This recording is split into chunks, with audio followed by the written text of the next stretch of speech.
Ever seen a smile that made your spine stiffen? Not out of joy, but dread. There's a reason our instincts flinch when something doesn't fit. When happiness hangs on a face that should be drowning in sorrow. I've seen that smile more than once. I am Detective Drayk, and I don't scare easily. But this one burrowed under my skin. It started with a girl found in her apartment, dead, eyes wide, blood smeared along her jawline, and that grin, wide, unnatural, frozen, like something forced her face into joy at the moment of death. No struggle marks, no signs of forced entry, just trauma, and that God-forsaken smile. Standing over the body, I felt something off, not just in the room, but in the air. You know how some crimes feel like echoes? This one felt like a broadcast, a message. I just didn't know who it was meant for yet. The next victim was a therapist. Clean record, lived alone, left a voicemail to his colleague the night before. He sounded disturbed. Said he felt like someone was smiling at him through the walls. Same ending, same smile, different person, same method. Only now I wasn't chasing a killer. I was chasing a concept. I dug deeper, pulled medical records, found out both victims had a history of emotional trauma, real pain, the kind that doesn't bleed, but festers. They were vulnerable, easy to break, if you knew where to press. And then a name surfaced. John. No priors, loner, emotionally erratic. But here's the twist. He wasn't hiding. He was broadcasting. His social media was a trail of erratic philosophy, horror movie commentary, and cryptic captions about becoming the mirror of pain. There was a particular obsession with a horror film, a twisted indie flick about trauma wearing a smile like a mask. That was his gospel. He didn't watch it, he absorbed it. Let me ask you something, and I mean really ask. If someone believes in fiction deep enough, does it stay fiction? Or does it manifest in flesh and blood? That's where you come in. Yeah, you watching this. I need your eyes, your gut instinct. You've been walking this case with me. What do you see that I'm missing? If you were in my shoes, knowing what you know now, where would you look next? Who's the next target? And more importantly, how do you stop a man who doesn't see himself as a killer, but as a concept? Drop your theory in the comments. I go through them, every damn one. Some of you out there, you think sharper than half the department. So don't hold back. Back in the field, we caught a break. John slipped, left a survivor. She was sedated, disoriented, but alive. And what she said shook me. He didn't threaten her. He asked her to let go, said he could take her pain, wear it, smile through it. He truly believed he was doing mercy's work. Not murder, mercy. And when she refused, he whispered, "Then you'll carry it forever." That night, he vanished again. But something told me, he's not done, not yet. Here's the thing, killers leave evidence, but believers, they leave messages. And John was sending his loud and clear. He wanted the world to see him, not as a man, but as a mirror, reflecting the grief we hide and smiling through it. You ever tried tracing a ghost? That's what this feels like. He's not in the places I expect. He's in the moments between thoughts, in reflections, in the silence after a scream. Before I close this case file for tonight, let me tell you something only a detective would say. If you've made it this far, I've got your number. Sharp eyes, quiet mind. You belong here. So do me a favor. File yourself into the evidence locker. Click subscribe. Hit that like. I need minds like yours on future cases. This world's too twisted to solve alone. And one last thing. Next time you see someone smiling when they shouldn't be, don't just look away. Ask yourself what they're hiding. Or worse, what's hiding inside them. Until next time. They say the most dangerous men don't scream. They smile. And somewhere in this city, behind a plastic grin, someone decided pain deserved a stage. Not a therapist, not a priest, a stage. I am Detective Drayk, and tonight, We're peeling back, the face of sanity, one smirk at a time. It started on a Monday. Mornings are cruel in this city, but this one was surgical. A crowded metro platform, hundreds of faces drained by deadlines, and one wearing a mask. Not a fancy, high-production Hollywood mask. No, but it was cheap, almost insulting. The kind you'd find in a street corner toy shop. Cracked plastic molded into a permanent, cartoonish grin. But the blood, that wasn't cheap. That was real. And the victim, a high school teacher, kind, quiet, recently nominated for a civic award. No enemies, no scandals, except the way he died. Slow, theatrical. Wasn't about him. It was about the people watching. When I stepped onto that scene, the smell of copper and iron felt like déjà vu. The kind that doesn't come from memory. It comes from instinct. Someone was sending a message. But to whom? The next day, same story. Different stage. A shopping mall escalator, midday crowd, another masked figure, another murder. This time, a banker, retired, harmless, and again, performed, not just done, as if death was being choreographed. I found a note folded neatly under his wristwatch.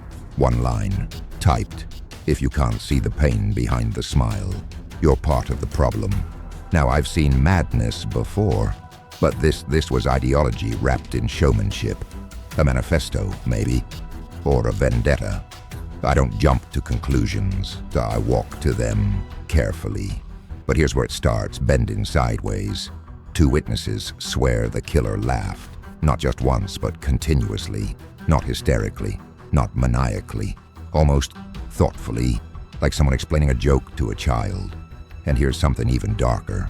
Both victims had recently participated in a viral social media challenge, mocking mental health patients. Coincidence? Maybe, but I don't do coincidence. I do patterns. Pause for a moment, because I need you with me on this case. It isn't just mine now, it's ours. Whoever's behind this doesn't just want to be caught, they want to be understood. So tell me, what do you see so far? Is this a vigilante shaped by trauma, or a narcissist drunk on spectacle? Drop your theories below. I read everyone, seriously. And if I miss yours, trust me, it's just because I'm out there chasing another smile that cuts. Back to the case. I pulled CCTV footage from both scenes. He moves like a ghost, not hurried, not hidden. He wants to be seen, but not identified. And the mask, it's evolving. First one was a simple grin. Second one, teardrops under the eyes. Symbolism. He's building a story. He's not escaping. He's composing. I traced the mask to an obscure online vendor. No official listings, no address, just a dark web alias, Doctor, punchline. Cute. What's not cute is that the next target might already be chosen. And this time, I think it's someone public, someone political. The kind of face you have to smile for, even when it's lying to yours. I don't like patterns that rhyme. They tend to end in blood.